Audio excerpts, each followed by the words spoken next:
തൊടുപുഴ മുട്ടം മുതിരപ്പാറ ഉരുൾപൊട്ടൽ ഉണ്ടായിരിക്കുന്നു. 2 ഇരുചക്ര വാഹനങ്ങൾ ഒഴുകിപ്പോയി. റോഡും കൃഷിയിടങ്ങളും തകർന്നു. സജോ ദേവസ്യ വിവരങ്ങളുമായി ചേരുകയാണ്. സജോ, വലിയ തോതിലുള്ള ഉരുൾപൊട്ടലാണോ?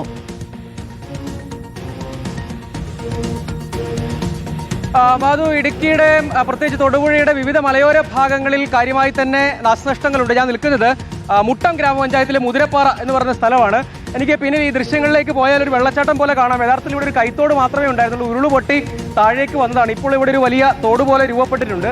മുകളിൽ നിന്ന് കുറച്ച് ഏതാണ്ട് ഒരു 1 മണി സമയമാണ്. അത് അർദ്ധരാത്രിക്ക് ശേഷം ഒരു 1 മണിയോട് കൂടിയാണ് ഉരുള് പൊട്ടി താഴേക്ക് വന്നതെന്നാണ് നാട്ടുകാർ പറയുന്നത്. നമുക്ക് കാണാം ഇവിടെ പക്ഷേ വീടുകൾക്കൊന്നും നാശമില്ല. പക്ഷേ തെങ്ങ്, റബ്ബർ അങ്ങനെ വിവിധ കാർഷിക വിളകളൊക്കെ നശിച്ച് താഴേക്ക് ഈ എതിർഭാഗത്തേക്ക് നോക്കിയാൽ നമുക്ക് കാണാം മണ്ണും കല്ലും ഒക്കെ ഇങ്ങോട്ട് പൊട്ടി ഒലിച്ചു വന്ന് അവിടെ മരങ്ങളൊക്കെ വന്ന് കൂടി കിടക്കുന്ന കാണാം. ചേട്ടാ, എത്ര മണിയോട് കൂടിയാണ് ഇവിടെ ഒരു മണി കഴിഞ്ഞു വേണം.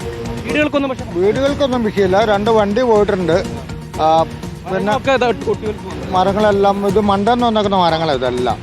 വേറെ വീടുകൾക്കൊന്നും വിഷയമില്ല. ഒരു 2 വണ്ടി ഇതാ ഒരാൾ കൊണ്ട് വണ്ടിയുടെ ഉടമസ്ഥനുണ്ട്. നമുക്ക് ഈ ദൃശ്യങ്ങൾ കാണാം. വലിയ മരങ്ങൾ, റബ്ബർ, പ്ലാവ്, അതുപോലെ തന്നെ വിവിധങ്ങളായ മരങ്ങൾ, കൃഷിഭൂമിയിലുള്ള സാധനങ്ങൾ. അതുകൂടാതെ 2 ഇരുചക്ര വാഹനങ്ങൾ ഇവിടെ നിന്ന് ഒഴുകിപ്പോയിട്ടുണ്ട്. ഇവിടെ ഒരു ചേട്ടൻ കൂടി ഉണ്ട്. ചേട്ടന്റെ വണ്ടിയാണല്ലോ ഒഴുകിപ്പോയത്? അതെ. ഒഴുകി അവിടെ പോയി കിടക്കുക. അവിടെ പാർക്ക് ചെയ്തിരുന്നു. എപ്പോഴാണ് സംഭവം 1 മണി കഴിഞ്ഞു. അവിടെ പാർക്ക് ചെയ്തിരുന്നു, അത് ഒലിച്ചു പോയി. നിങ്ങൾ രാത്രിയിൽ എന്താ ഇത് ഇറങ്ങി ഓടുകയാണോ? ഞങ്ങൾ ഇറങ്ങി അടുത്ത വീട്ടിലോട്ട് ഓടുകയത്. റവർത്തോട്ടം വഴി താഴത്തെ ഒരു ചേട്ടൻ്റെ കൂടെ 2 വണ്ടി. അതുപോലെ ഇതിന് തൊട്ട് താഴെ ഒരു വീടാണ്. നമുക്ക് ഈ ദൃശ്യങ്ങളിൽ കാണാം. അതൊരു ഭാഗ്യം. ആ വീടിന് വലിയ കേടുപാടുകളില്ല. ഇതുവഴി വലിയ പാറയും കല്ലും മണ്ണും ഒക്കെ ഇതുവഴി ഒലിച്ച് ഇറങ്ങിയിട്ടുണ്ട്. അവിടെ റോഡ് തകർന്നിട്ടുണ്ട്. അവിടെ ഇപ്പോൾ മണ്ണുമാന്തി യന്ത്രം കൊണ്ടുവന്ന് നന്നാക്കുന്നുണ്ട്. ഈ ദൃശ്യങ്ങളിലേക്ക് പോയി കാണാം. അത് ഇതുവഴി ഒരു ചെറിയ പാതയാണ്. അതൊരു കൈത്തോടായിരുന്നു. പക്ഷേ ഇപ്പോൾ ഇവിടെ വലിയൊരു തോട് രൂപപ്പെട്ടിട്ടുണ്ട്. ചെറിയൊരു കൈത്തോടായിരുന്നു പറഞ്ഞു. ഇപ്പോൾ ഇത് കാണാം, മരങ്ങൾ, പന, വിവിധ മരങ്ങൾ ഇതുവരെ ഒലിച്ച് ഇറങ്ങി വന്നിട്ടുണ്ട്. ഇവിടെ ഒരു ഇരുചക്ര വാഹനമാണ് ഈ മൂടിക്കിടക്കുന്നത്. ഇത് മുകളിലത്തെ ചേട്ടൻ ഇവിടെ ഒരു ഇരുചക്ര വാഹനം. അതൊരു സ്കൂട്ടറാണ്. അതായത് നമുക്ക് ഈ ദൃശ്യങ്ങളിലേക്ക് പോയാൽ കാണാം. അതാ ഒലിച്ച് അവിടെ വന്ന് കിടക്കുന്നത് ഇരുചക്ര വാഹനമാണ്. ഇവിടെ ഈ മറ്റൊരു ഒരാൾ പൊക്കത്തി ഒന്നൊഴിയതാ. ഭയങ്കര വെള്ളമെടുക്കായിരുന്നു. ചേട്ടൻ്റെ വീട് ഏതാ? എൻ്റെ വീട് താഴെക്കാണ്. അപ്പോൾ എത്ര ഒരു മണി സമയത്തൊക്കെ ഇങ്ങനെ ഒലിച്ചു വന്നു. അപ്പോൾ നിങ്ങൾ അറിഞ്ഞോ? 1 മണി ഉറങ്ങുമായിരുന്നില്ലേ? ഞങ്ങൾ അറിഞ്ഞു. ഭയങ്കര ഒറ്റയായിരുന്നു.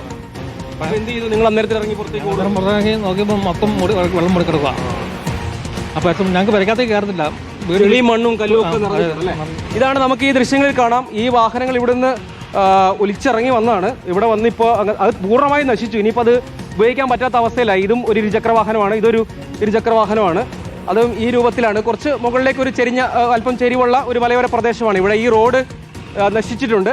ഇവിടെ ഇപ്പോൾ മണ്ണുമാന്തി യന്ത്രമൊക്കെ ഉപയോഗിച്ച് അവിടെയുള്ള ഗതാഗതം പുനഃസ്ഥാപിക്കാനുള്ള ശ്രമമാണ്. നേരെ എതിർഭാഗത്തൊരു വീട് കാണാം. ആ വീട്ടിലേക്ക് വലിയ ആഘാതം മണ്ണും ചെളിയും ഒക്കെ നിറഞ്ഞിട്ടുണ്ട് ആ വീടിൻ്റെ മുറ്റത്തും.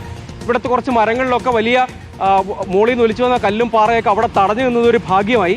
അതുകൊണ്ട് ആ വീടിന് വലിയ പ്രശ്നമില്ല ഇപ്പോഴത്തെ സാഹചര്യത്തിൽ. അപ്പോൾ ഇവിടെ ഇപ്പോൾ റോഡ് നന്നാക്കാനുള്ള ശ്രമം നടത്തുന്നു. ഇതാണ് ഇവിടുത്തെ ഒരു അവസ്ഥ. അതേസമയം ആടൂർ മലയിൽ നമ്മൾ നേരത്തെ പറഞ്ഞതാണ്, അവിടെ ഒരു വയോധികയ്ക്ക് ജീവൻ നഷ്ടമായി. അവിടെ ഉരുൾപൊട്ടി ഇറങ്ങി വീട് അവർ ഏതാണ്ട് ഒരു 400 മീറ്റർ താഴേക്ക് ഒലിച്ചുപോയി അവരുടെ മൃതദേഹം പിന്നീട് കണ്ടെത്തുകയായിരുന്നു. താഴെ ഭാഗത്ത് അതാണ് ഒരു പ്രധാനപ്പെട്ട ദുരന്തം. അതുകൂടാതെ നമ്മൾ നേരത്തെ ആലക്കോടിൻ്റെ കാര്യം പറഞ്ഞു. ആലക്കോടും സമാനമായ പ്രശ്നമാണ് മണ്ണിടിച്ചിൽ. അതുപോലെ തന്നെയാണ്. പക്ഷേ വീടുകൾക്ക് വലിയ നാശനഷ്ടം എന്ന് പറയാനില്ല. നമുക്കിവിടെ കാണാം കല്ലും മണ്ണും ചെളിയും ഒക്കെ വീടിൻ്റെ മുറ്റത്തും ഒക്കെ നിറഞ്ഞു. 2 ഇരുചക്ര വാഹനങ്ങളാണ് ഇവിടുന്ന് ഒലിച്ചു പോയത്. നാട്ടുകാരൊക്കെ ഇത് ശബ്ദം കേട്ട് പുറത്തേക്ക് ഇറങ്ങി ഓടിയാണ് രക്ഷപ്പെട്ടത്. മിക്കവാറും കുറേയധികം വീടുകളുണ്ട്. കാര്യമായ ജനവാസ മേഖലയും കൃഷിയിടമാണ്. വലിയ കൃഷിനാശമുണ്ട്. ഏതാണ്ട് ഒരു കുറേ മുകളിൽ നിന്നാണോ, ഒരു കിലോമീറ്ററൊക്കെ മുകളിൽ നിന്നാണോ പൊട്ടി വന്നത്? 1 കിലോമീറ്റർ മുകളിൽ നിന്ന് പൊട്ടി വന്നത്. ഭയങ്കര വെള്ളമെടുക്കായിരുന്നു. മരങ്ങളെല്ലാം ചോര ഈ റബ്ബറും പ്ലാവും ഇതൊക്കെ ചോടെ വീഴുന്നു പോകുന്നു. മരങ്ങളുണ്ടായിരുന്ന കാരണം വലിയ അപകടത്തിന് ഒഴിവാക്കി പോയത്. മരങ്ങൾ തടഞ്ഞു നിന്നു. വലിയ പാറകളൊക്കെ വന്നു കൂടി ഇവിടെ തടഞ്ഞിരിപ്പുണ്ട്. അതുകൊണ്ടാണ് ആൾക്കാർ ജീവനെ രക്ഷപ്പെട്ടത്. അതൊരു ഭാഗ്യമായി. കാരണം ഭീകരതയായിരുന്നു. ഭയങ്കര ഭീകരതയായിരുന്നു. വലിയ തോതിൽ വെള്ളം ഇങ്ങനെ ഇരച്ചു കയറി അല്ലേ? അതവിടെ ഇല്ലെങ്കിൽ ഈ വീട് പോയേനെ. ഇതെല്ലാം കൂടെ അവിടെ തടഞ്ഞു നിൽക്കുന്നതുകൊണ്ടാണ്. അതൊരു ആശ്വാസമായി മാധു. കാരണം ഇവിടെ കുറേ മരങ്ങളുണ്ട്. അങ്ങോട്ട് വന്നതും കുറേ മരങ്ങളാണ്. അപ്പോൾ ഈ കല്ലും ചെളിയും വെള്ളമൊക്കെ ഒഴിച്ചു പോയി. പക്ഷേ ഈ കല്ലും അങ്ങനെ വലിയ തോതിൽ ഈ മരങ്ങൾ ഈ വന്ന മറ്റു മരങ്ങളും വലിയ പാറക്കല്ലുകളൊക്കെ ഈ മരങ്ങൾ കുറേ എണ്ണം തടഞ്ഞു നിർത്തി. അതുകൊണ്ട് ഈ വീട് സുരക്ഷിതമാണ്. പക്ഷേ ഇവരൊക്കെ അർദ്ധരാത്രി ഏതാണ്ട് 1 മണി 1:30 ആയപ്പോൾ ഇറങ്ങി തൊട്ടപ്പുറത്തെ തോട്ടത്തിലേക്ക് ഓടി രക്ഷപ്പെടുകയായിരുന്നു എന്നാണ് ഇവർ പറയുന്നത്. ഇതിനിടെയുള്ള നാശനഷ്ടം, കൃഷിനാശമാണ് പ്രധാനം.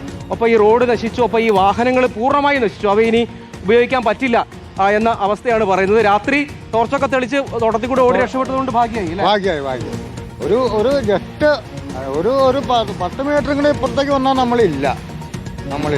ഇപ്പൊ നമ്മുടെ ഭാഗ്യം കൊണ്ട് വഴി മാറി അങ്ങ് പോയി രക്ഷപ്പെട്ടു. അതൊരു വലിയ ഭാഗ്യമായി എന്ന് പറയുന്നു. മഴയ്ക്ക് ഇപ്പോൾ ഒരു ശമനമുണ്ട്, അത് ആശ്വാസമാണ്. അപ്പോൾ നമുക്ക് ആ ദൃശ്യങ്ങളിലേക്ക് പോയാൽ അവിടെ ഒരു വലിയ വെള്ളച്ചാട്ടം പോലെ കാണാം. അപ്പോൾ ആളുകൾ പറയുന്നത് അത് സാധാരണ വെള്ളം എടുക്കാൻ വേണ്ടി പൈപ്പിടുന്ന ചെറിയൊരു കൈത്തോട് മുകളിലുണ്ട്. അവിടെ വെള്ളം ഇട്ടൊരു കുഴിയിൽ നിന്ന് വെള്ളം എടുത്തുകൊണ്ട് വന്നാൽ അല്ലാതെ ഇതുപോലെ മഴക്കാലത്ത് പോലും അങ്ങനെ വലിയ തോതിലുള്ള നീരൊഴുക്കൊന്നും ഉണ്ടാവാത്തതാണ്. പക്ഷേ ഇപ്പോൾ ഉരുള് പൊട്ടി ഇറങ്ങിയത് കൊണ്ടാണ് അതൊരു തോട് പോലെയായി ഇവിടെ രൂപമാറ്റം വന്നിട്ടുണ്ടെന്നാണ്. ഈ ഭാഗത്തൊക്കെ 2 ഭാഗങ്ങളിലും ഒക്കെ വീടുകളുണ്ട്, ധാരാളം വീടുകളുണ്ട്. പക്ഷേ ഈ ചാലിൽ, ഈ ഉരുള് പൊട്ടി വന്ന ചാലിൽ താഴെ ഭാഗത്താണ് നേരെ വീടുണ്ടായിരുന്നത്. പക്ഷേ അവിടെ കുറേ മരങ്ങൾ ഉണ്ടായിരുന്നുകൊണ്ട് ആ മരങ്ങൾ, തേക്കും പ്ലാവും ഒക്കെ നിൽപ്പുണ്ട്. അതിൽ തടഞ്ഞതുകൊണ്ട് മാത്രം താഴേക്ക് വീട് തകർച്ച ഒഴിവായി, അല്ലെങ്കിൽ അങ്ങനെ ഒരു വലിയ ദുരന്തം ഒഴിവായി കിട്ടുന്നുണ്ട്. ഇത് മുകളിൽ നിന്ന് വന്ന പാറയാണ് ഇവിടെ കാണുന്നത്. ഇത്രയും വലിയ പാറകളൊക്കെ 1 കിലോമീറ്റർ മുകളിൽ നിന്നും അടക്കം ഇങ്ങോട്ടേക്ക് പൊട്ടി ഒലിച്ചെത്തിയിട്ടുണ്ട്. മരങ്ങൾ കാണാം, ഇത് റബ്ബർ, പ്ലാവ് അതുപോലെയുള്ള മരങ്ങളാണ് ഈ കാണുന്നത്. ഈ കൃഷിഭൂമിയിൽ നിന്നുള്ള മരങ്ങളാണ് താഴേക്ക് ഇങ്ങനെ തകർത്ത് ഒലിച്ച് ഇവിടെ വന്നു. പക്ഷേ ഇതെല്ലാം വന്ന് ഇവിടെ തൊടുപുഴ മുതിരപ്പാറയിൽ ഉരുൾപൊട്ടിയതിന്റെ ദൃശ്യങ്ങളടക്കമാണ് നമ്മൾ കാണുന്നത്. നമുക്ക് മനസ്സിലാകുന്ന ഒരു കാര്യം, ഇത്തവണ ഈ ഒരൊറ്റ ദിവസത്തെ മഴയുണ്ടായപ്പോൾ ഈ മലയോര മേഖലയിലാകെ പലയിടങ്ങളിലായി ചെറിയ ചെറിയ ഉണ്ടായിട്ടുണ്ട് എന്നത് പ്രധാനമാണ്. ചിലയിടങ്ങളിൽ മണ്ണും മരങ്ങളും ഒക്കെയായി ഒലിച്ച് വന്ന് തടഞ്ഞു നിൽക്കുന്ന കാഴ്ചയാണ് നമുക്ക് കാണാൻ കഴിയുന്നത്. നേരത്തെയും നമ്മൾ കണ്ടു, അവിടെ 30 ഏക്കറിന്റെ ഭാഗത്ത് വലിയ ഉരുൾപൊട്ടൽ തന്നെയാണ് ഉണ്ടായിരിക്കുന്നത്. പലയിടങ്ങളിലായി ഉരുൾപൊട്ടലുകളും മണ്ണിടിച്ചിലുകളും ഉണ്ടായിരിക്കുന്നതാണ്.